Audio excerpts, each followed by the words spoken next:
Hotep, hey, this is Michael Imhotep, founder of the African History Network, host of the African History Network show. I'm a talk show host, researcher, lecturer, writer, and historian. So it is Tuesday, April 27th, 2021, and we are live. Hope everybody's doing all right today. So I wanted to do a preview of a online course that I teach that's starting up Saturday, May 1st, 2021, called Ancient Kemet, the Moors, and the Maafa, Understanding the Transatlantic Slave Trade, what they didn't teach you in school. So a lot of you all know, a lot of you have heard me talk about this online class on my radio show. And we deal with thousands of years of history and what led up to the transatlantic slave trade taking place. So I'm going to do a preview right now of the content of the online course. All right. And we'll give you the information so you can register for it also. All right. So everybody share this broadcast on your social media platforms. Invite your friends to tune in as well. So this is a 9-week, 18-hour online course that I teach. And we deal with thousands of years of history, and we deal with what led up to the transatlantic slave trade taking place. Okay. So I do a PowerPoint presentation. We have book references, articles, video clips. And this time around, is going to meet on Saturdays, starting May 1st, 2021, 12 noon to 2 p.m. Eastern Standard Time. Okay. Ancient Kemet, the Moors, and the Maafa, Understanding the Transatlantic Slave Trade, what they didn't teach you in school. So this is a preview of this online course. So I want to bring up the PowerPoint presentation here. And I just finished teaching the class. We did it on Tuesdays, and it started in February for African American History Month. Okay. And this one here that starts up Saturday, May 1st. This is going to be revised. We're going to have some additional information in this class. Okay. All right. So this is a preview of Ancient Kemet, the Moors, and the Maafa, Understanding the Transatlantic Slave Trade, what they didn't teach you in school. And this class started as a 4-hour lecture, 4.5-hour lecture I did back in 2014. And it has evolved into a online class. All right. If you visit our website, AfricanHistoryNetwork.com, AfricanHistoryNetwork.com, you'll see the flyer here. And you can register there for the online course also. All right, let's continue. So here's some things that we deal with in the class. Now, this is a really important time, I think, to have this discussion and do this online class. And around February of each year, you'll oftentimes hear about what I call Black History Month lessons gone wrong, or slave lessons gone wrong, things like this, right? And oftentimes when you have things like mock slave reenactments in class, all these different types of exercises and teaching lessons that they'll have in different schools, it can be traumatizing for students, okay? There's an article from USA Today that came out March 2nd, 2021, from USA Today. And it's called Mock Slave Auctions, Racist Lessons, How U.S. History Class Often Traumatizes, Dehumanizes Black Students. Okay, we're going to take a look at this quickly because this ties into why the online class is so important. And this ties into oftentimes misinformation that we get in school, or that our children get in school as well, dealing with our history. Okay. So this is from March 2nd, 2021, Mock Slave Auctions, racist lessons, how U.S. history class often traumatizes, dehumanizes students. We're just going to look at this briefly here. So it starts out talking about in a Mississippi middle school. An official at a Mississippi middle school apologized after eighth graders were asked to pretend they were enslaved people, including writing letters discussing their journey to America and the family they work with. Okay. During Black History Month in Florida, a high school teacher in Florida was suspended with pay after allegedly telling students slaves were not whipped by white people and that the N-word, which is a racist slur, just means ignorant. Then you had this incident in Tennessee in February 2020, where you had a teacher in the fourth grade. The teacher was teaching fourth grade students, and they used the Willie Lynch letter 1712, and Willie Lynch never historically existed. They used the Willie Lynch letter 1712 to teach about keeping black slaves under control. The Willie Lynch letter has been proven to be a fraud. Willie Lynch never historically existed. This article deals with all these different crazy incidents. And I have numerous articles over the past few years to talk about things like this. And one of the things this article deals with is a study from the Southern Poverty Law Center called Teaching Hard History, American Slavery. Teaching Hard History, American Slavery. And I use this study. This is one of the sources that I use in the online course that I teach. Teaching Hard History, American Slavery from the Southern Poverty Law Center. We'll talk about that a little bit in just a minute. But what this article, one of the things it says is such careless assignments and lessons can traumatize students, experts said, and they are just one example of how teachers in the U.S. have long struggled and failed to teach the complex history of slavery. How teachers in the U.S. have long struggled to teach the complex history of slavery. All right. Now, Kefferlin Brown, who's a professor of cultural studies and education at the University of Texas, Austin, and Kefferlin Brown is also talked about in the online course. In the study from the Southern Poverty Law Center. She said, unfortunately, slavery is addressed often in ways that are either marginalizing or it's the only way that Black people are brought into the curriculum. It's either marginalizing or the only way Black people are brought into the curriculum. Okay. All right. So read the rest of this article here. They talk about some examples of African-American students being traumatized by slave lessons gone wrong, Black History Month lessons gone wrong. So I want to go back to the slide. How's everybody doing? Everybody share this broadcast on your social media platforms. And we'll post a link again so you can register for the online course. I want to go back to the PowerPoint presentation again. So at the very same time, we have a number of different things taking place. We have an attack on African-American history and African history. We have some Republican states that are trying to control in the state legislature what can be taught regarding history, what can be taught regarding slavery, social justice, things like this. There was an article from USA Today. Republican state lawmakers want to punish schools that teach the 1619 Project. So the 1619 Project from the New York Times. Now, you've heard me talk about the 1619 Project before. The 1619 Project does have some flaws in it. It's much better than the 1776 Project.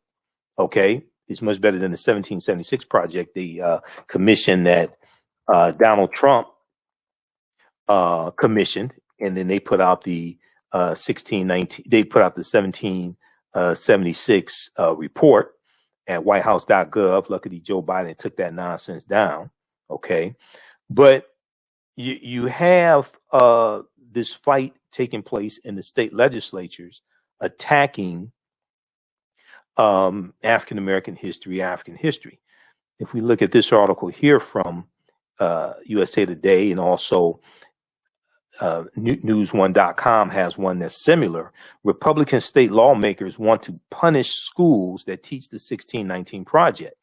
Okay, so it talks about how lawmakers in several state houses this year in 2021 want to stop lesson plans that focus on the centrality of slavery to American history as presented in the New York Times 1619 Project, previewing new battles in states over control of civics education. Okay, previewing new battles in states over control of civics education. Republican lawmakers in Arkansas, Iowa, Mississippi, Missouri, and South Dakota filed bills in January of 2021. If enacted, these bills would cut funding to K through 12 schools and colleges that provide lessons derived from the award-winning project known as the 1619 Project. The South Dakota bill has since been withdrawn. Now, some historians say the bills are part of a larger effort by Republicans, including former President Donald Trump, to glorify a more white and patriarchal view of American history that downplays the ugly legacy of slavery and the contributions of African Americans, Native Americans, women, and others to the nation's founding. Okay, so this is what's taking place. All right, and there's a concerted effort, especially surrounding the 400th year anniversary of 1619, and then we see a greater push, and even greater push now, and more momentum behind reparations. We see a concerted effort to try to suppress teaching this history in school. Okay, so this is what's taking place, and we see Republicans attacking us at the state legislature level. We saw Donald Trump attacking us at the federal level from the White House with the 1776 Project, for just one example, the 1776 Project. All right, I want to go back to the PowerPoint presentation here.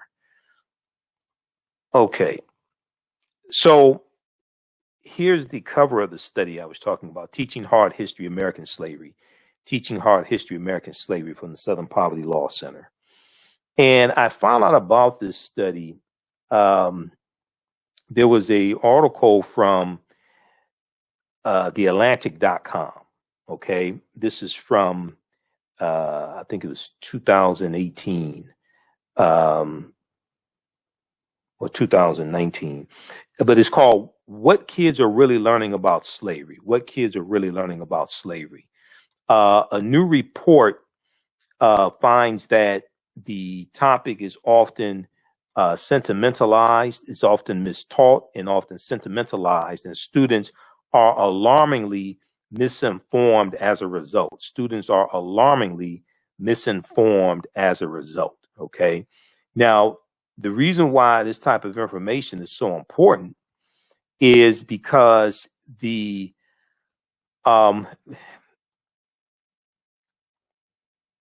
what you understand about a people, okay, what the way you treat a people is largely based upon how you think about a people. How you think about a people is largely based upon what you've been taught about the people. What you've been taught about a group of people is largely based upon what you've read, seen, and heard about the people. Okay, and how people understand history influences the policies they support, the laws they support, who they elect into office, etc. This has wide-ranging impact. What happens when people are operating based upon a lie, when they think that the Confederacy was something that was good? Okay, when they think when they embrace the Confederate battle flags or the Confederate flags of the Confederacy, and these were traitors to the Union. Okay, what happens when they have monuments erected to the Confederacy, and these were people who took up arms to maintain slavery and they were trying to overthrow the government. All right. I'm not talking about January 6th overthrow the government. I'm talking about back during the Civil War. Okay. January 6th, yeah, that was an insurrection. They're operating based upon misinformation as well. So if we look at this here now, this statue is a statue that was erected in 1876. It's called the Lincoln Emancipation Statue. It was paid for by former enslaved Africans, and it was erected in Washington, D.C. in 1876. And the statue has been criticized for representing the history of slavery from a paternalistic perspective. But very quickly here, if we look at some information that is in the study. So the study was they did two main things. They did an online survey of 1,000 high school seniors, to find out what they knew about slavery and the history of slavery. Okay. And then they also did a survey of about 1,700 social studies teachers as well. But a new report released by the Southern Poverty Law Center's Teaching Tolerance Project points to the widespread failure to accurately teach the hard and nuanced history of American slavery and enslaved people. Okay. The nuanced history of American slavery and enslaved people. Collectively, the report finds that slavery is mistaught, mischaracterized, sanitized, and sentimentalized, leaving students poorly educated and contemporary issues of race and racism misunderstood. Now, in what it describes as the first analysis of its kind, Teaching Tolerance conducted online surveys of 1,000 American high school seniors and more than 1,700 social studies teachers across the country. The group also reviewed 10 commonly used U.S. history textbooks, and it examined 15 sets of state standards to assess what students know, what educators teach, and what publishers include, and what standards are required vis-a-vis slavery. And here are some of their findings. Their findings are pretty disturbing. Among 12th graders, they found that only 8% of 12th graders surveyed could identify slavery as the central cause of the Civil War being fought. Only 8% of 12th graders surveyed could identify slavery as the central cause of the Civil War being fought. Okay.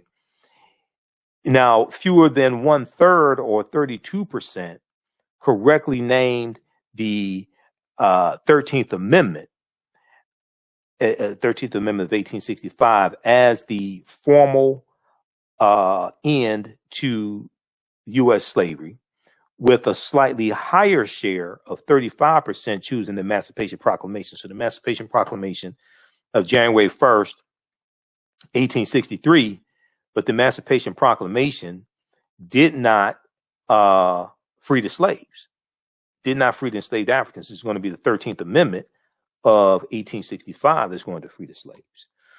So when you go through and look at this study, you start to realize just how little high school seniors know about the history of slavery. And it probably also means their parents did not teach them either, because it probably means their parents don't know the correct information also. Now,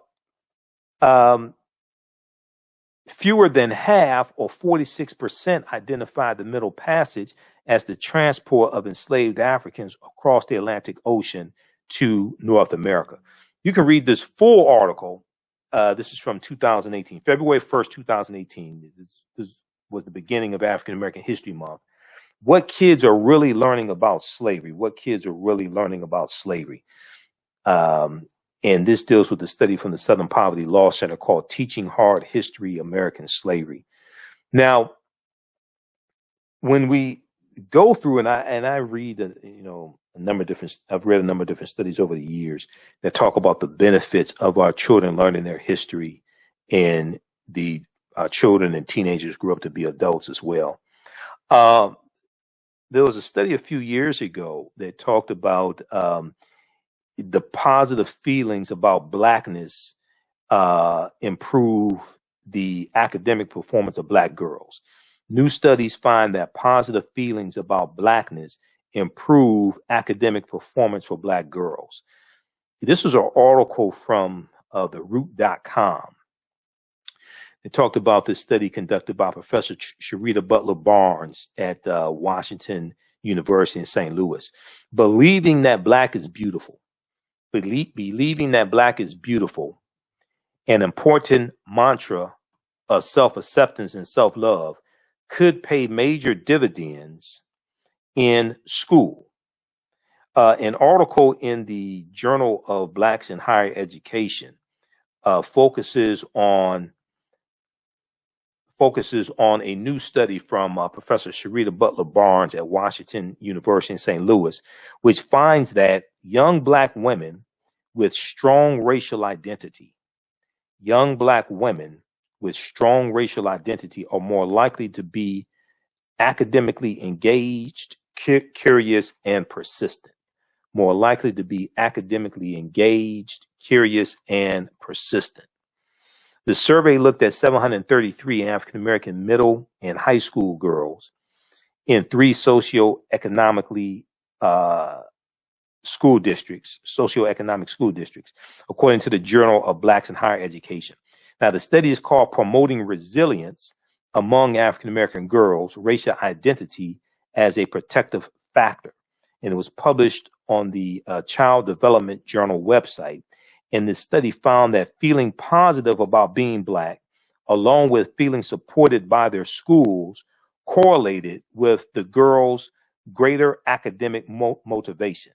Okay, feeling supported, feeling positive about being black, along with feeling supported by their schools, correlated with the girls' greater academic motivation. Researchers also found that feeling good about your racial identity could act as a buffer for students in hostile or negative academic environments. Okay, so check out this article from the root.com. New studies find that positive feelings about blackness improve academic performance for black girls. They went on to say persons of color who have an unhealthy racial identity, beliefs tend to perform lower in school and have more symptoms of depression. We found that feeling positive about being black and feeling support and belonging at school may be especially important for African American girls, classroom engagement, and curiosity. Feeling connected to the school may also work together with racial identity attitudes to improve academic outcomes. All right, so if we look at some of the things that we cover in this 9-week online course that I teach, called Ancient Kemet, the Moors, and the Maafa, Understanding the Transatlantic Slave Trade, what they didn't teach you in school. Once again, it's a PowerPoint presentation. These are some of the slides. You're going to see some of the slides I use in the class. We have book references, articles. There's about 50 articles that I reference. It's going to be about 60 now because I'm going to reference some new archaeological discoveries that had just happened in like the last month or so. But we deal with things like, what was the transatlantic slave trade? What were some of the events that led up to the transatlantic slave trade starting? Because I try to deal with all of these historical events, try to deal with it chronologically and take you throughout history. Okay, deal with thousands of years of history and take you to what leads up to the transatlantic slave trade taking place, so we can understand cause and effect. What were some of the events that led up to the transatlantic slave trade starting? What role did Christopher Columbus play? Columbus is crucial, essential to the spread of slavery. Okay, Columbus and his 4 voyages starting August 3rd, 1492, when he set sail on the Nina, Nepenthe, and Santa Maria. We know the lands that Columbus is conquering, like Haiti and Puerto Rico and Honduras and Panama, the Bahamas. They're setting up plantations. He's conquering on behalf of the Spanish crown. They're setting up plantations. They are enslaving the native people, decimating the population of native people, extracting gold and silver and different things like this, mineral wealth from the various lands that they're conquering, and setting up plantations, especially sugarcane plantations. Okay, so Columbus is crucial for the spread of racism and slavery and capitalism and the exploitation of indigenous people. So we deal with Christopher Columbus and what led up to Columbus setting sail also in 1492. And that gets into the 800-year occupation of Europe by the Africans known as the Moors. When did Africans first come to the U.S. As slaves? Okay, as enslaved Africans. Did Africans sell themselves into slavery?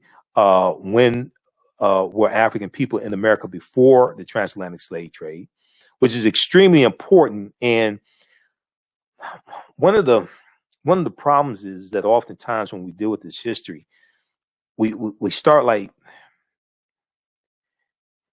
sometimes people think they're starting at the beginning. They'll start in like the mid 15th century. And they'll start like at what they think is the beginning of the transatlantic slave trade. So they'll start in 1441 with the Portuguese going into what today is Mauritania. But you have to understand hundreds of years of history that leads up to this taking place. Okay. And the Europeans were dealing with the African Moors and fighting against the Moors for hundreds of years leading up to 1441. They didn't just, that the mid 15th century was not when Europeans first came in contact with African people. No, the Moors had going to the Iberian Peninsula today known as Spain and Portugal in 711 AD. They're taking teachings from ancient Kemet, ancient Egypt into Europe. These teachings are going to bring the Europeans out of the Dark Ages, and it's going to save Europe. And it's going to save Europe to our detriment. Because everything that we taught the Europeans came back to kick us in the behind. And one of the sources I use in the class is the book by Dr. David Imhotep, The First Americans Were Africans, Documented Evidence. He's a friend of mine. I've interviewed him a number of times. The First Americans Were Africans, Documented Evidence. Because what a lot of people don't know, and this is one of the problems with the whole 1619 story, when people think that African people first came to this land, August 20th, 1619, even though August 20th, 1619 did happen. And we just talked about that on a show a couple of days ago. Even though 1619 did happen, and it's important to understand that history, African people were in this land we call the United States of America going back tens of thousands of years ago. Okay, these were the Khoisan, and the Khoisan come from Southern Africa and have the oldest DNA on the planet. They're the ancestors to the Ainu and the Twa. They go all around the world, and they come to this land. Okay, we did not first come here conquered by Europeans, shackled in chains. And this is one of the problems with the way the history is taught. We teach our children that we first came to this land conquered by Europeans and shackled in chains. Even though the transatlantic slave trade did happen, I'm not saying it did not happen. I'm saying we have to understand like 50,000 years before it happened and understand that history. Okay, so we deal with the 800-year occupation of Europe by the Africans known as the Moors, shocking archaeological discoveries that are causing experts to rethink everything. And, you know, these archaeological discoveries are taking place like every week, every other week. If you read National Geographic, Washington Post, New York Times, they all have articles dealing with all these shocking archaeological discoveries. We look at, there was a lost city a lost city in Egypt that was just discovered that dates back about 3,000 years ago. Okay, the lost city of Egypt. And we talked about that on my radio show. Um, actually, this article right here from NBC News talks about it. You can find some of these articles in like mainstream media sources. They'll talk about these archaeological discoveries. If we look at this, if we flip over here and look at this article right quick. Inside Egypt's 3,000 years old lost golden city. Inside Egypt's 3,000 year old lost golden city. This article is from April 10th, 2021. A lost golden city in Egypt dating back 3,400 years has been revealed in what is being called the most important discovery in the country since the tomb of King Tutankhamun in 1922.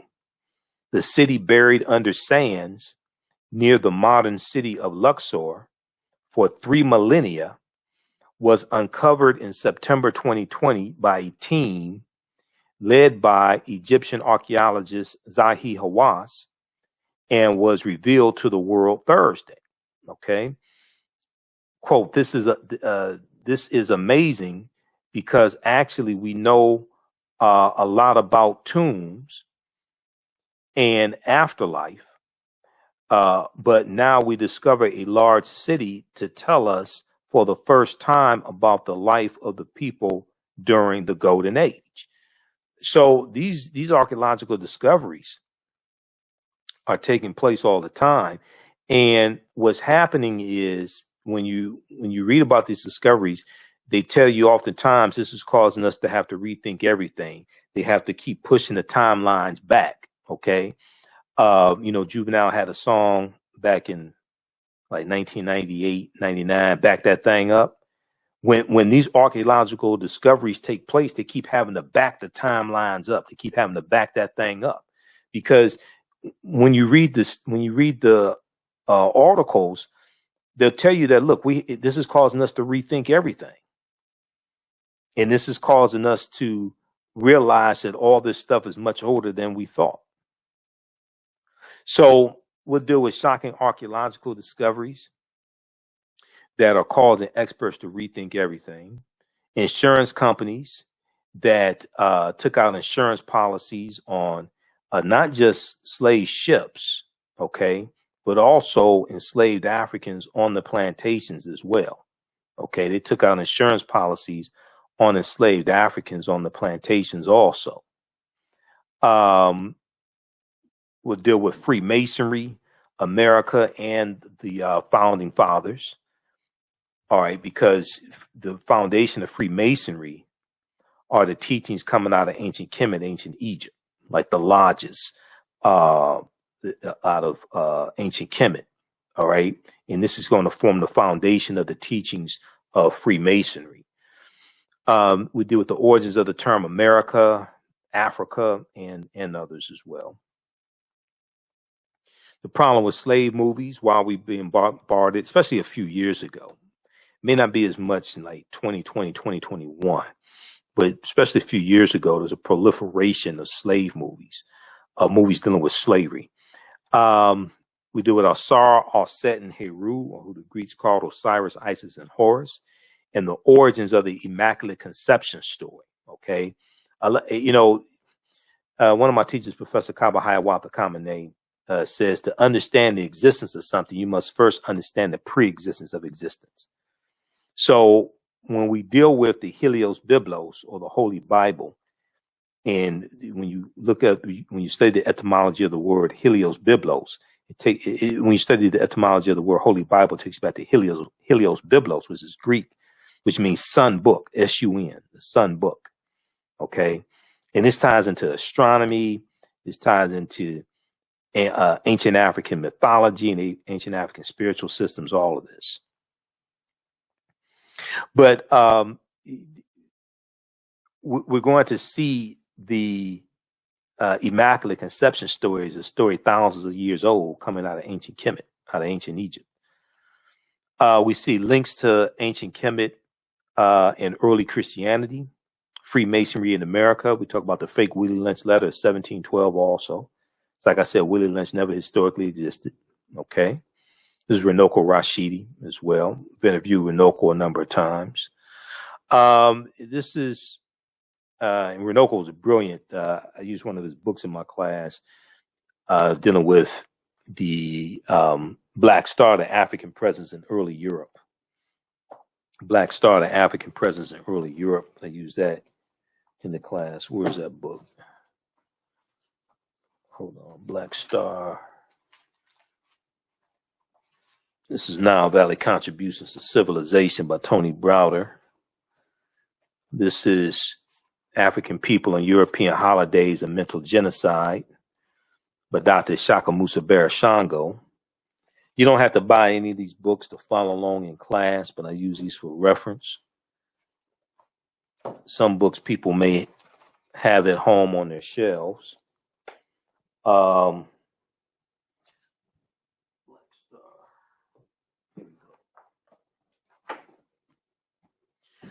Yeah, Black Star, the African Presence in Early Europe by Runoko Rashidi. Also, this deals a lot with the history of the Moors. Also, Golden Age of the Moor, edited by Dr. Ivan Van Sertima. It's another book we use in the class, okay? These are deep, deep books. All right, now, this is Dr. David Imhotep. I've interviewed him a number of times. He's a friend of mine. He wrote the book, The First Americans Were Africans, Documented Evidence. His new book should be out very soon. He's trying to get the footnotes done. I just talked to him 2 weeks ago.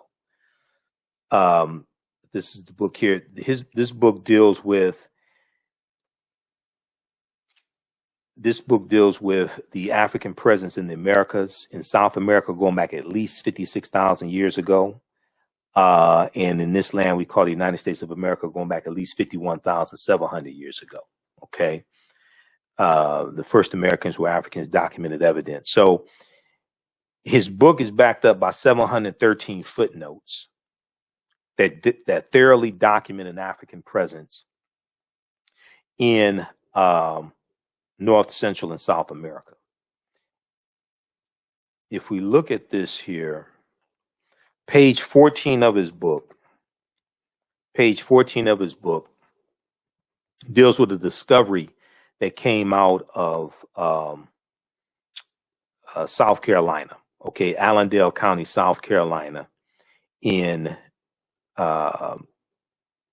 2004. Allendale County, South Carolina in 2004. All right. On page 14 of his book, they talk about this evidence of an African presence that dates back at least 51,700 years ago. Okay. And this discovery was made by Dr. Albert Goodyear. Dr. Albert Goodyear is an archaeologist at the University of South Carolina. And he discovered, he and his archaeological team, they discovered 13 types of evidence that document an African presence in South Carolina dating back at least 51,700 years ago. They found artifacts, architecture, campsites, carvings, Egyptian writings, footprints in lava, genetic M17D haploid groups dealing with DNA and genetics, linguistics, paintings, skulls, skeletons, structures, and tools. They found 13 different types of evidence thoroughly documenting an African presence in South Carolina dating back at least 51,700 years ago. These were the Khoisan. The Khoisan have the oldest DNA on the planet. Even the Genome Project documented the Khoisan as having the oldest DNA on the planet. And they come from Southern Africa. They spoke in cliques, the click language, and they go all around the world. Okay, these are the short stature people, the short stature Africans. Now, this is an article from ScienceDaily.com. ScienceDaily.com is a scientific website. They have scientific discoveries there. This is an article from November 8th, 2004. November 8th, 2004. This is 17 years ago. The name of this article was New Evidence Puts Man in North America 50,000 years ago. New evidence puts man in North America 50,000 years ago. Now, you can go read this article. See, you don't have to believe a word that I say. Proper documentation ends all conversation. You don't have to believe a word that I say. Okay? I give you these sources. You can research this for yourself. You don't have to believe me. When you read this article, this is a summary of what the article says. This is not my summary. This is the summary from ScienceDaily.com. Now, this is a picture of Dr. Albert Goodyear. Dr. Albert Goodyear is a white man. And in the online class, I'm going to deal with a number of different archaeological discoveries that have happened over the past few years that are just totally mind-blowing, and show how all this stuff is much older than what we've been taught. This is why, this whole thing with 1619, it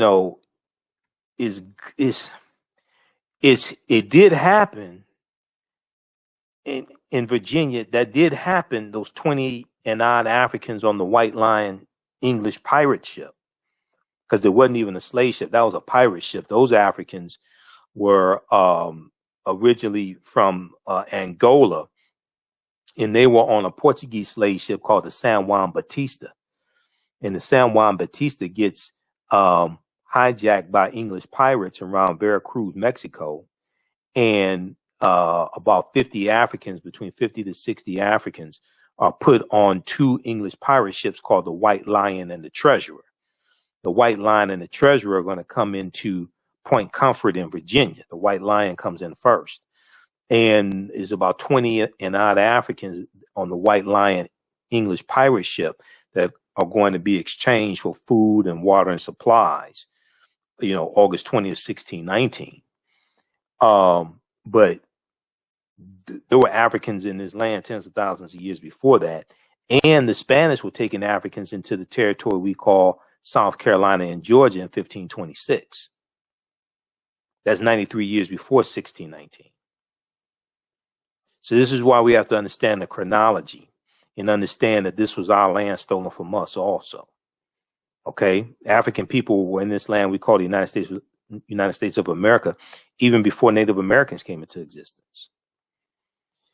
So when we look at this article, it says, the summary says, radiocarbon tests of carbonized plant remains where artifacts were unearthed last May along the Savannah River in Allendale County by University of South Carolina archaeologist Dr. Albert Goodyear indicates that the sediments containing these artifacts are at least 50,000 years old, meaning that humans inhabited North America long before the last ice age.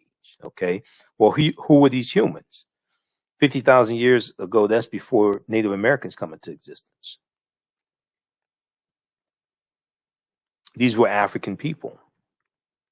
And when you study African people, you're going to see that you'll see all the different species of African people. Australopithecus afarensis, which is Lucy or Dinknesh, dates back about 3.2 million years ago. Homo erectus, Homo habilis, all the different species of humans, you're going to see African people, all those different species. One thing Dr. David Imhotep told me is that he said, when it comes to Native Americans, you won't find remains of Native Americans older than Homo sapiens, than modern man. But for African people, you're gonna see there were all those species, okay? Because we were in existence then. All right, let's continue here. This is a discovery here. There's a video clip of interview that Dr. David Imhotep did with WKRP in Cincinnati, Channel 5. And he talks about this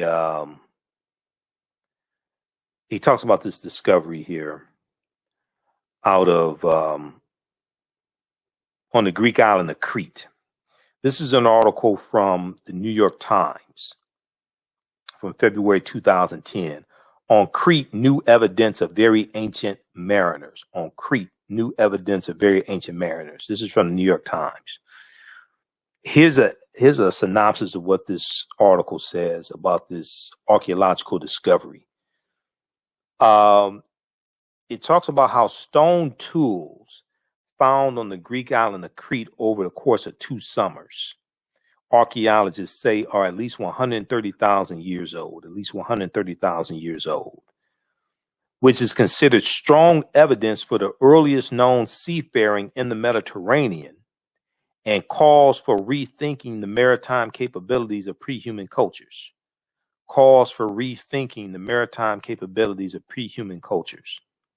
Now, Crete has been an island for more than 5 million years, meaning that tool makers must have arrived by boat. So this seems to push the history of Mediterranean voyaging back more than 100,000 years, specialists in Stone Age archaeology say. So they're saying, wait a second, we thought that seafaring in the Mediterranean only dated back about 12,000 years or so. Okay, so this seems, but this discovery seems to push back seafaring in the Mediterranean 100,000 years ago. Previous artifact discoveries has shown people reaching Cyprus, a few other Greek islands, and possibly Sardinia no earlier than 10,000, 12,000 years ago. They're saying, wait a second, we had to back that thing up. They're saying, hold on. People were involved in seafaring 100,000 years ago. We're going to have to push the timelines back. We're going to have to rethink this whole thing.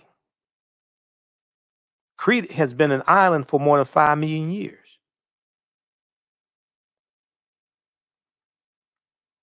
Read this article from the New York Times. On Crete, new evidence of very ancient mariners. This article is 14 years old. I mean, let's just say 11 years old. This article is 11 years old. So we'll deal with, a number of different archaeological discoveries to try to, because what I have to do, I want to lay a foundation for us to be able to build upon. Okay. We want to lay a historical foundation for us to be able to build upon and go through our history and see how these archaeological discoveries tie into history and cause us to have to rethink history. This is before we can deal with the transatlantic slave trade. We have to deal with thousands of years of history. Okay. There was one discovery in Egypt back, it may be about 8 to 10 years ago.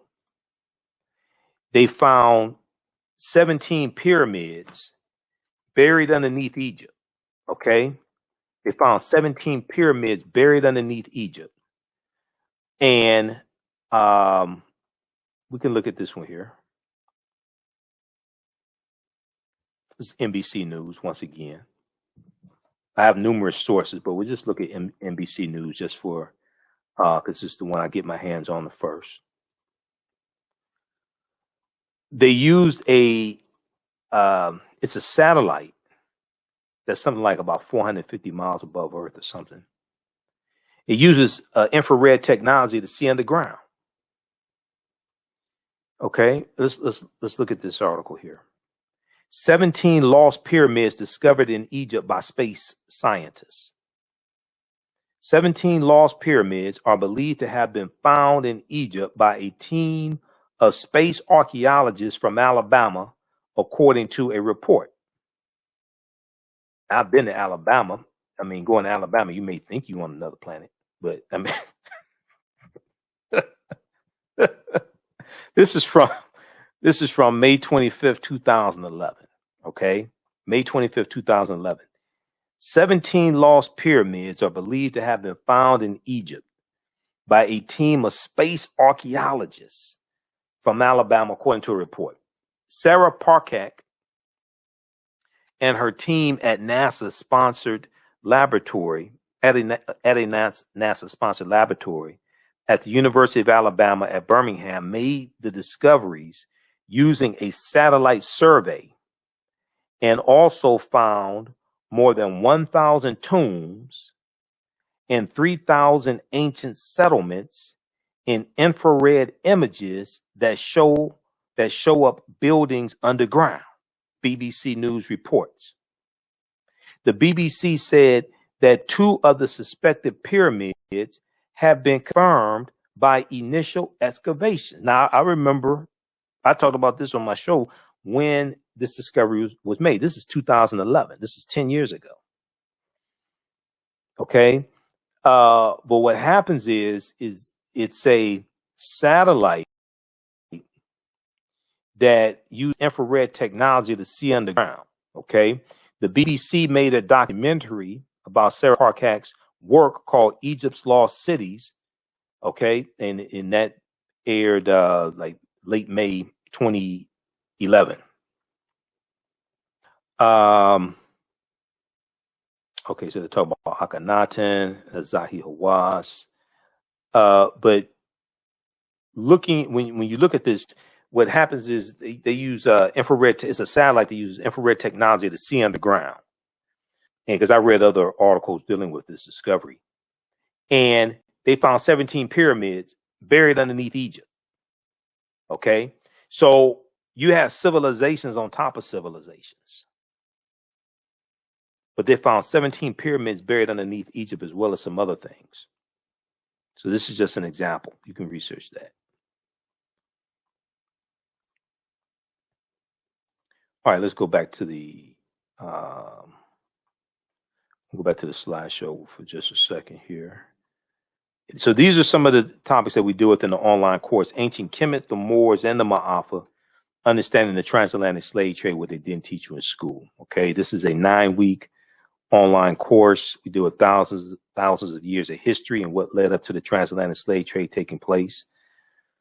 Class starts Saturday, May 1st, 2021, 12 noon to 2 p.m. Eastern Standard Time, 12 noon to 2 p.m. Eastern Standard Time. We're going to post a link here. You can register for the online course. It's 9 weeks. You can watch from around the world. We do the class live. All the sessions are recorded. You can go back and watch them over and over again. As soon as you register, you can start watching the content from the class that just ended. Okay, I just finished doing a 10-week class, so you can watch that content. And the class is regularly $130. Is on sale $80. We do a PowerPoint presentation, have book references, articles, everything. So it's a ton of information that you're going to get. Let's go back to this here. And then also you can visit our website, AfricanHistoryNetwork.com, AfricanHistoryNetwork.com. We have the information at our website, AfricanHistoryNetwork.com also. Okay.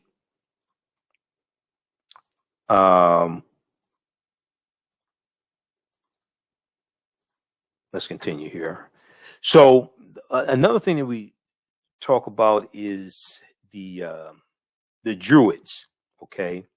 And this ties into ancient Africa, and this also ties into the St. Patrick, the British slave named Patrick, St. Patrick, and St. Patrick's Day, March 17th. But when we look at the Druids, Druid means he who knows in Old Irish, okay? And the Druids were studying something called the Gnosis, which means the true knowledge. And they get their knowledge from ancient Kemet. They're dealing with a watered-down version of teachings coming from ancient Egypt, okay? From ancient Kemet, Nile Valley region of Africa. If you read Nile Valley Contributions to Civilization by Tony Browder, pages 193 and 194, and we use Browder's book in the class also, he talks some about the Druids, all right? And Pope Celestine I in 432 AD sends a British slave named Patrick into Ireland to convert the Irish to Christianity. Okay. Now, at this point in time, at 432 AD, 5th century AD, the Catholic Church does not exist. You have the Eastern Orthodox Church at this point in time. Catholic Church does not exist. Catholic Church is going to come into existence in mid 11th century AD. So I know people talk about the First Council of Nicaea, 325 AD. They talk about the Catholic Church. Catholic Church doesn't exist in 325 AD. You're dealing with the Eastern Orthodox Church. Okay. That's why you want to really deal with the timelines and understand this chronology of history. But the Druids are dealing with a watered down version of teachings coming from ancient Kemet that are in conflict with Christianity. And Pope Celestine I is sending Patrick in to Ireland to convert the Irish to Christianity. And Patrick and his army, they killed thousands of Druids and forced Christianity on the Irish. Okay. He's also credited with introducing the Latin alphabet into Ireland as well. Now, Christianity was already in Ireland because it was another person, was a bishop, I think, who went into Ireland like a year before. But he gets credited with converting a lot of the Irish to Christianity. Okay. And then the term frigatriskaidekaphobia, that deals with a fear of Friday the 13th. Frigatriskaidekaphobia. And Frigga or Freya or Freya was the wife of Odin in Nordic mythology, and Odin was the father of Thor. So when you study the origins of the days of the week, the names of the days of the week, a lot of that ties into Scandinavian mythology. Wednesday was Woden's day or Odin's day. Thursday was Thor's day. Friday is named after Freya or Freya or Frigga, depending upon which European language you're talking about. But if Freya or Frigga is the wife of Odin, and this is where Friday comes from. The word Friday comes from Frigga. So frigatriskaidekaphobia means the fear of Friday the 13th. Okay. So like this discovery here, this deals with the lost city, another lost city of Egypt that was swallowed into the sea around 12,000 years ago. This is an article from news.yahoo.com. Sunken Egyptian city reveals 1,200-year-old secrets. This deals with Tanis Heraklion, a lost city of Egypt. This is what they found, some of the artifacts that they found.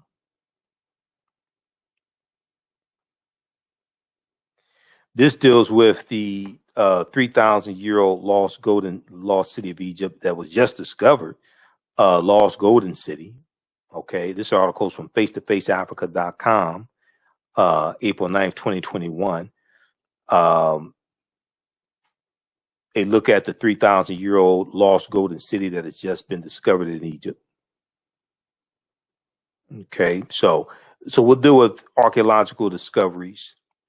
And then we'll look at, when we talk about the transatlantic slave trade, there are four main things that I talk about. We look at the human capital taken out of Africa, but it was more than just human capital that was taken out of Africa. There was also the Africans had intellectual capital.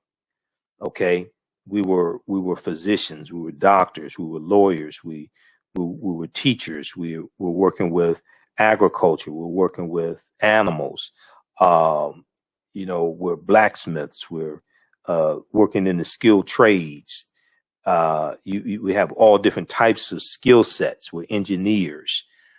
And this intellectual capital is going to create a massive brain drain on Africa as well. And is going to benefit the quote unquote new world that they're being taken to. We talk about the natural resources, mineral wealth extracted out of Africa, and also the technology taken out of Africa as well. The ways of doing things, the technology taken out of Africa also.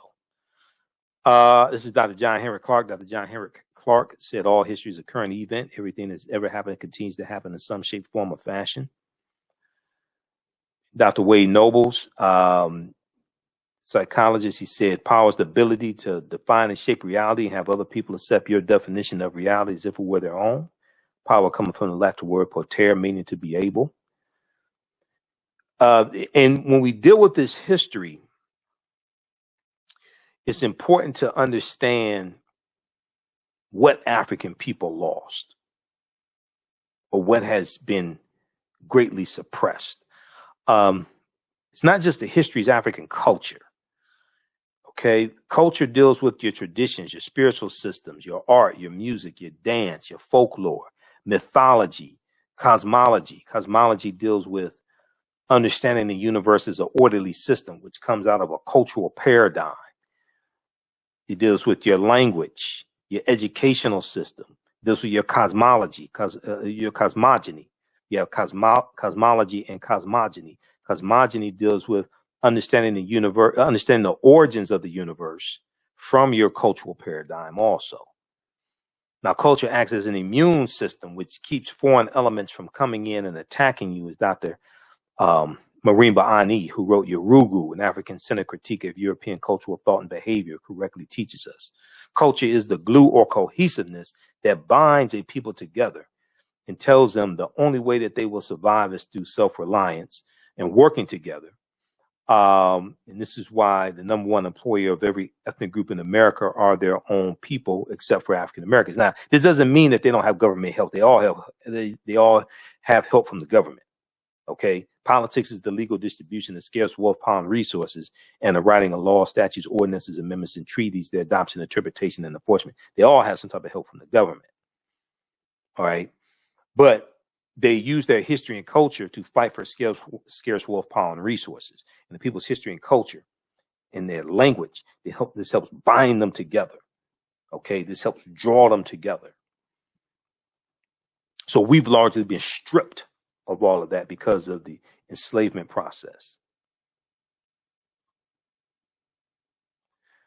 All right, let's continue. So we'll talk about, we deal with the 800-year occupation of Europe by the Africans known as the Moors, and talk about the Moors losing control of their last stronghold, Granada in Spain, January 2nd, 1492. And this right here is like really, really critical. When we look at Egypt of the West and we deal with Freemasonry and we deal with these teachings coming to this land that we call the United States of America. Okay, I'm not talking about tens of thousands of years ago, but we're talking in the 1600s.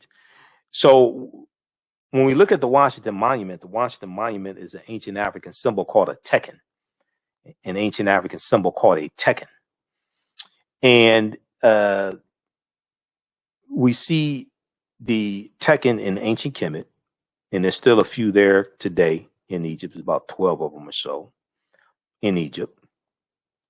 But it was a symbol of resurrection coming from the story of Asar, Set, and Heru. Okay, who the Greeks called Osiris, Isis, and Horus. All right, how's everybody doing? How you all like this type of information? When we look at Freemasonry, okay, and I reference Egypt on the Potomac by Tony Browder. That's another book that we use in the class. Egypt on the Potomac by Tony Browder. And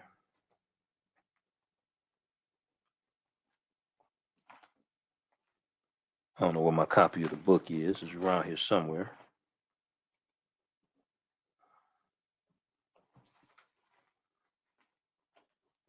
I'm seeing every other book right now. Hold on, where's Egypt on the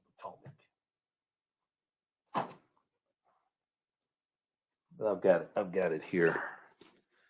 Got now about the contributions to civilization. Oh, here it is right here. Egypt on the Potomac. You got How Europe Underdeveloped Africa by Walter Rodney. Crucial book. Okay, we don't talk about this one in the class. I don't think we're going to talk about this one in the class this time around. There's so much information already to cover. But Egypt on the Potomac by Tony Browder. Okay. So if we look at Freemasonry and we look at pages 18 and 32, the word Mason is derived from the Latin words mass and sun. The Latin words mass and sun. Mason means child of light and expresses the desire to pursue light, which is a metaphor for the sun. Okay. Which symbolizes knowledge. Okay. So throughout history, light was a metaphor for knowledge, okay, and darkness was a metaphor for ignorance, right? Now, the term child of light or sons and daughters of light was first used to identify students who had identified 42 years of study in the temples of ancient Kemet. Many Masonic temples were modeled after the temples of ancient Kemet, places where light or knowledge was imparted in a series of steps or degrees. So when you go to a institution of higher learning or a liberal arts college and you get your credentials in a series of degrees, okay? Bachelor's degree, associate's degree, bachelor's degree, master's degree, PhD, etc. Okay, this is where this concept comes from. Then when you read, and I just saw the book, okay, by George G.M. Stolen Legacy by George G.M. James, he talks about the seven liberal arts. And he talks about the trivium and the quadrivium, okay? And he talks about the rhetoric and the logic and things like this, the seven liberal arts. All this goes back to the Nile Valley region of Africa. This is where all this comes from. So 50 of the 56 signers of the Declaration of Independence were Freemasons. 13 of the 39 signers of the U.S. Constitution were Freemasons. 4 of the first 5 presidents were Freemasons as well. You read page 18 of Egypt on the Potomac. Browder breaks this down. But they're dealing with a watered-down version, once again, of teachings coming from ancient Kemet. But what happens is the Moors are taking these teachings into Europe. And you're going to have a group that's going to be known as the Knights Templar that are going to be formed in 1118 AD during the Second Crusades. 1118 AD, the Knights Templar. The Knights Templar are studying the teachings from the Moors, these Africans. They're studying these teachings because when the Moors go into Europe, 85, 90% of Europeans are illiterate. And these teachings are going to bring Europe out of the Dark Ages. The next stage that Europe is going to go into the early 1500s is called the Renaissance era. The Renaissance era. And the Renaissance era means it deals with the era of enlightenment. Light. L-I-G-H-T. Enlightenment. They're coming out of the Dark Ages. Darkness meaning ignorance. And they're going into the Renaissance age of enlightenment. Light meaning knowledge.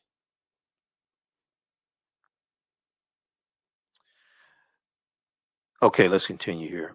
So this is a deep history.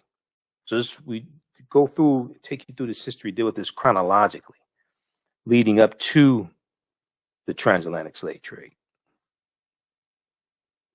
So here's a famous statue of, now what I say may go outside the circumference of some people's awareness. Just because you never heard it before, disagree with it, or don't like it does not mean it's not true. It just means you have to do some research to understand what I'm talking about. Okay. So here is the first holy trinity of Asar, Set, and Heru, who the Greeks called Osiris, Isis, and Horus.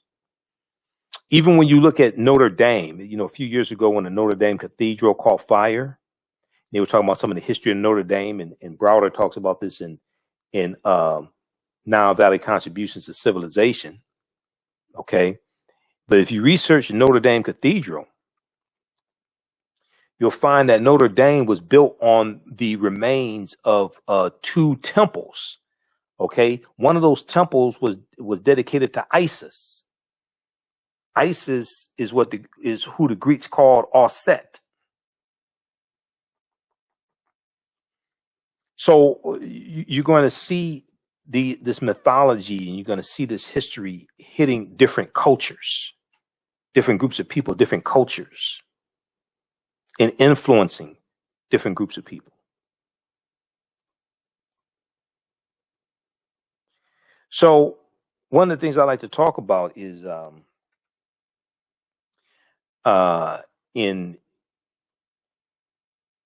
you have the secrets of Isis.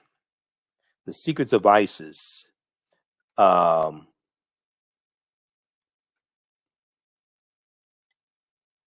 You have the live action show came on Saturday morning called The Secrets of Isis. And The Secrets of Isis was the superhero Isis from DC Comics. And when you watch the show, and I saw it a few years ago on Hulu, when you watch the show, it talked about how Isis got her powers from ancient Egypt. And they talk about the daughters of Hathor and all this stuff. You watch the beginning of it, man. They talk about all this ancient Egyptian stuff in the TV show. Now, watching it in the 70s, I used to watch the show in the 70s when it came on. It used to be the Shazam and Isis hour. The Shazam and Isis hour on Saturday mornings, CBS, 11 a.m. Eastern Standard Time. The Shazam and Isis hour. I still have comic books from like the 70s that in the comic books they would advertise all these shows for Saturday morning. This before we didn't have the comedy. We didn't have like the cartoon channel, all that stuff. We didn't have that. Okay, so Saturday morning, that's when all the cartoons came on. Okay, and all the new cartoons, the Super Friends, and all the cartoons that we watched back then, Mighty Mouse or whatever the hell it was, right? So the Shazam and Isis hour was a live action show. And they had this white woman who was Isis, and she had all these superpowers.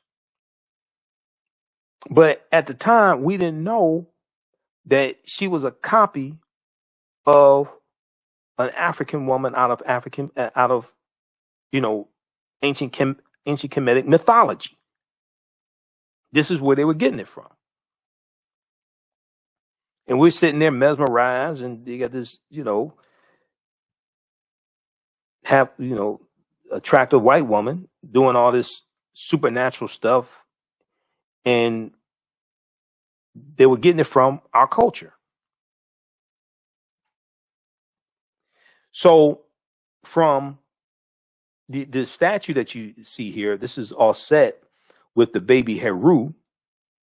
Okay, and Heru was born of a virgin birth on December 25th to the virgin Auset. And from the story of Asar, Auset, and Heru, you get the Black Madonna and Child, which Europeans are worshiping for hundreds of years throughout Europe. And you still have statues of the Black Madonna and Child right now in like Poland and Italy and Czechoslovakia and Russia. They were worshiping African people. Then you have to wonder what the hell happened. To be honest with you, if we look at how African American women are treated today, especially in negative corporate control hip hop, I mean, hundreds of years ago, Europeans, they were idolizing African people. Hundreds of years ago, when you have the worship of the Black Madonna and Child, things like this, I mean, Europeans were idolizing African people. You have to ask what happened. Then you get the decolorized version, okay? Because see, as Europeans are coming out of the Dark Ages, and as you have a rise in European powers and they're conquering people's land, and you have a rise in European powers, then you have a a rise in the European phenotype. As you go into the early 1500s, things like this, you have a rise in the European phenotype, and what's going to take place is a lot of these different traditional figures and mythological characters, etc. A lot of these are going to be reinterpreted as European figures. So Hercules was African. Hercules gets reinterpreted as European. You had the Black Madonna and Child. Okay. And this gets reinterpreted as European. You have Michelangelo painting the Sistine Chapel, okay, in the early 1500s, and he uses his relatives as the model for Adam and Eve, okay, and he depicts God as being a European. Okay, so what happens is you have a rise in the European powers coming out of the Dark Ages. You're going to have a rise in the European phenotype.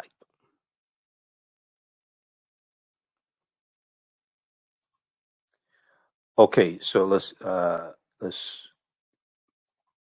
continue. So we're going to wrap this up. So we do a why December 25th. Why Christmas is celebrated on December 25th, because nowhere, now this may go outside the circumference of some people's awareness. Just because you never heard it before or disagree with it does not mean it's not true. Just means you have to do some research to understand what I'm talking about. Nowhere in the biblical text does it mention the celebration of Christmas. Nowhere in the biblical text does it mention that Jesus the Christ was born on December 25th. And also the letter J wasn't created till the year 1630 AD. So when you look up the word Jesus in the dictionary, it takes you back to Yeshua, which is Hebrew, because the letter J is derived from the letter I, and the letter J didn't exist in first, second century AD. The letter J didn't exist. But and also the celebration of Christmas didn't exist either. The word Christmas, that comes into existence in about mid 11th century AD also. Okay, so one of the mistakes that's oftentimes made is that a lot of times people think the way that we do things today is how we've always done it. Even when you study Christianity, right? Early Christianity looked a lot like traditional African spiritual systems. Early Christianity is different. It was a lot different than the way people celebrate Christianity today, because the way people celebrate Christianity today, a lot of that is shaped by those 21 ecumenical councils held between 325 AD to 1870. The first Council of Nicaea, Council of Chalcedon, Council of Constantinople, Council of Ephesus, things like this. And they're going to shape what people believe, how they practice Christianity. They're going to shape what's the books taken out of the Bible, the books left in the Bible. Okay, so that's going to evolve over a course of hundreds of years.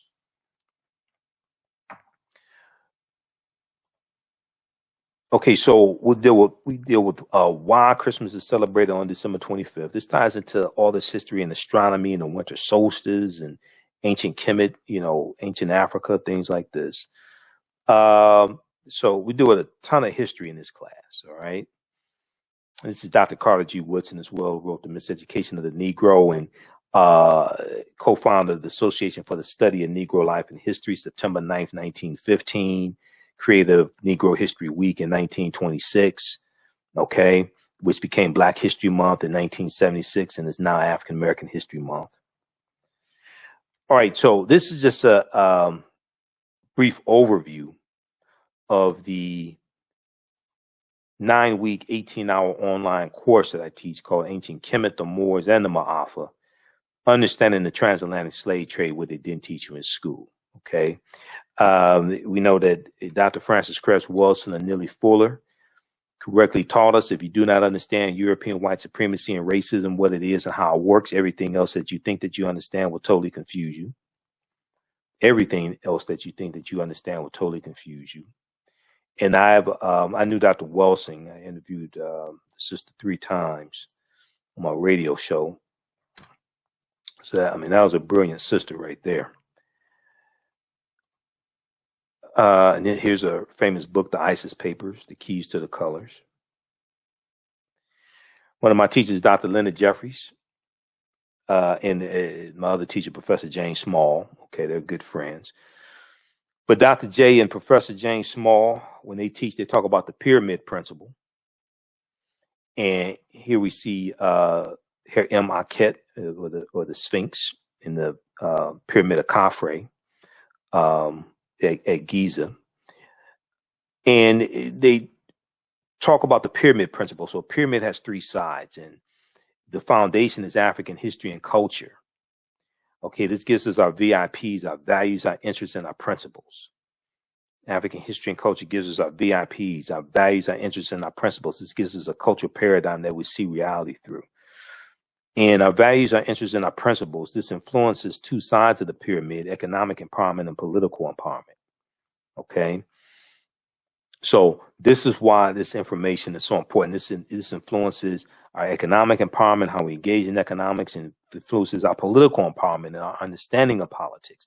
And understanding that politics is the legal distribution of scarce wealth, power, and resources, and the writing of laws, statutes, ordinances, amendments, and treaties, their adoption, interpretation, and enforcement. We have to have a synthesis of all 3 of these. It's not just African history and culture.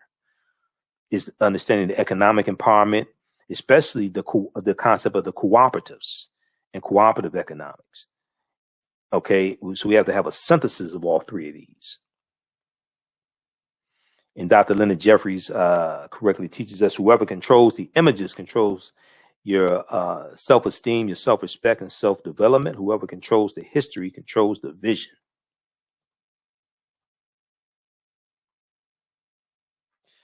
All right, so that is that's just a brief overview of some of the information that we cover in the online course that I teach called Ancient Kemet, the Moors, and the Maafa, Understanding the Transatlantic Slave Trade, what they didn't teach you in school. Okay, so this is a 9-week, 18-hour online course that I teach. We do the class live. It's going to be on Saturdays. It starts May 1st, 2021, 12 noon to 2 p.m. Eastern Standard Time. Okay, 12 noon to 2 p.m. Eastern Standard Time. And we posted the link here, but when you go to our website, AfricanHistoryNetwork.com, right on the home page, it has the information for the online class. And you scroll down, it has information for my radio show. I'm on Sundays, 9 p.m. Well, I'm on Monday through Friday, 11 p.m. to midnight Eastern Standard Time, and Sundays, 9 p.m. to 11 p.m. Eastern Standard Time.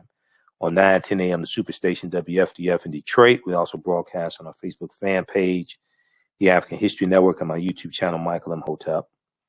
You could click here to listen to audio podcasts on my shows. Click here to read articles. This is the episode of my show from March 15, 2021, the day after the Grammys. I talked about Megan Thee Stallion and Cardi B performing WAP in negative corporate controlled hip hop. We have information for the online course here. We have a flyer here about it as well. Click on register here, takes you to the next page. Click right here to enroll. Class is regularly $130. It's on sale $80. As soon as you register, you can start watching the content. You can start, watch the class that just ended about a week or so ago.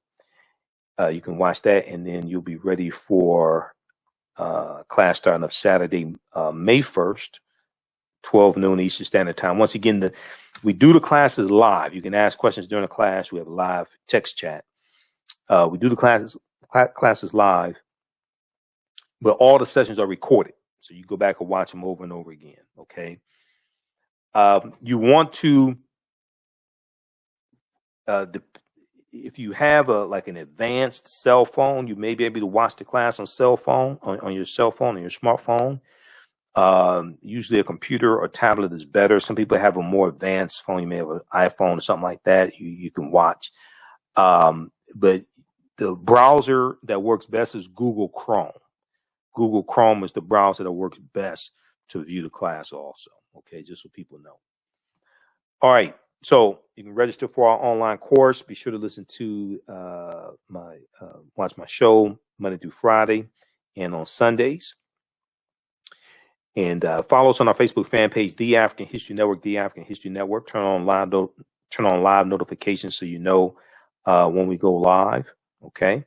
Also, if you like this type of information, you want to support the African History Network, you can support us $ the AHN Show through Cash App, $ the AHN Show through Cash App, also through PayPal, paypal.me/the AHN Show, paypal.me/the AHN Show, or at our website, AfricanHistoryNetwork.com. And then all my DVD lectures are available at our website, digital downloads, all that's at our website, AfricanHistoryNetwork.com. Okay. All right. Well, look, hopefully you like this type of information. I'm going to get out of here. Remember, right now is correct. Wrong behavior is not over till we win. Wakanda forever. And we'll see you.